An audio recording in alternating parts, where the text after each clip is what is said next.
और बात संसद की खाड़ी संघर्ष से उपजा ऊर्जा सुरक्षा का मुद्दा आज संसद में एक बार फिर से दिखाई पड़ा। कांग्रेस अध्यक्ष मल्लिकार्जुन खड़गे ने राज्यसभा में एलपीजी की सप्लाई का मुद्दा उठाया तो नेता सदन जेपी नड्डा ने सरकार की ओर से जवाब दिया और कांग्रेस पर इस मुद्दे पर बेवजह की राजनीति करने का आरोप लगाया। इस बीच आज दोनों ही सदनों में प्रश्नकाल हुआ और विभिन्न मंत्रालयों से संबंधित सवाल जवाब देखने को मिले। टीएमसी सहित कई विपक्षी दलों ने देश के मुख्य चुनाव आयुक्त के खिलाफ दोनों सदनों में महाभियोग प्रस्ताव लाने का नोटिस भी दिया है। पश्चिम एशिया में उपजे हालात के चलते एलपीजी आपूर्ति का मुद्दा लगातार सुर्खियां बटोर रहा है। संसद में सोमवार को राज्यसभा में शून्यकाल में यह मुद्दा उठा। सत्ता और विपक्ष के नेताओं के बीच बयानों के तीर चले। राज्यसभा में नेता प्रतिपक्ष मल्लिकार्जुन खड़गे ने कहा कि एलपीजी को लेकर पेट्रोलियम मंत्री का दावा है कि इसकी कोई कमी नहीं है, लेकिन जमीनी हालात कुछ अलग ही बयां कर रहा है। सरकार की तरफ से नेता सदन जेपी नड्डा ने इसका जवाब दिया। जेपी नड्डा ने कहा कि मौजूदा मुश्किल हालात में भी विपक्ष, खास तौर पर कांग्रेस, राजनीति से बाज नहीं आ रही है।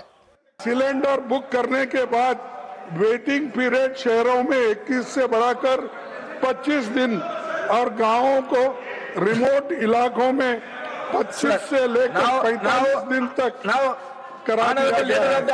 इससे जमाखोर इस क्राइसिस के बारे में हरदीप पुरी ने पूरी बातचीत कही है और हाउस में कहा है जब ये सुन नहीं रहे थे। दूसरी बात, कांग्रेस का नेता सिलेंडर की होर्डिंग में पकड़ा गया है और इन्होंने होर्डिंग की है और ये जनता को उकसाने का काम कर रहे हैं। एलपीजी आपूर्ति को लेकर बयानों और आरोपों के बीच संसदीय कार्य मंत्री किरण रिजिजू ने संवैधानिक संस्थाओं को निशाना बनाने पर तृणमूल कांग्रेस और कांग्रेस पार्टी की जोरदार आलोचना की। संवैधानिक संस्थाओं का इज्जत करना चाहिए। तृणमूल कांग्रेस और कांग्रेस पार्टी हमेशा संवैधानिक संस्थाओं को हमला करने का यह आदत बनाया हुआ है, ये ठीक नहीं है। टीएमसी सहित कई विपक्षी दलों ने देश के मुख्य चुनाव आयुक्त के खिलाफ दोनों सदनों में महाभियोग प्रस्ताव लाने का नोटिस दिया है। उधर लोकसभा में प्रश्नकाल पूरा चला। राज्यसभा में भी अहम सवालों के उत्तर दिए गए।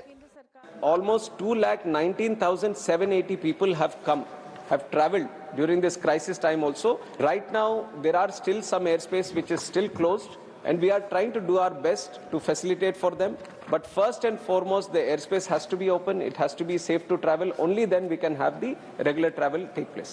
दोपहर बाद बजट पारित कराने की प्रक्रिया के तहत लोकसभा में रेलवे मंत्रालय की अनुदान मांगों पर चर्चा की गई, जिसमें सत्ता और विपक्ष के सांसदों ने हिस्सा लिया। अनुज यादव और शैलेंद्र मिश्र के साथ राजेश राज, डीडी न्यूज, दिल्ली।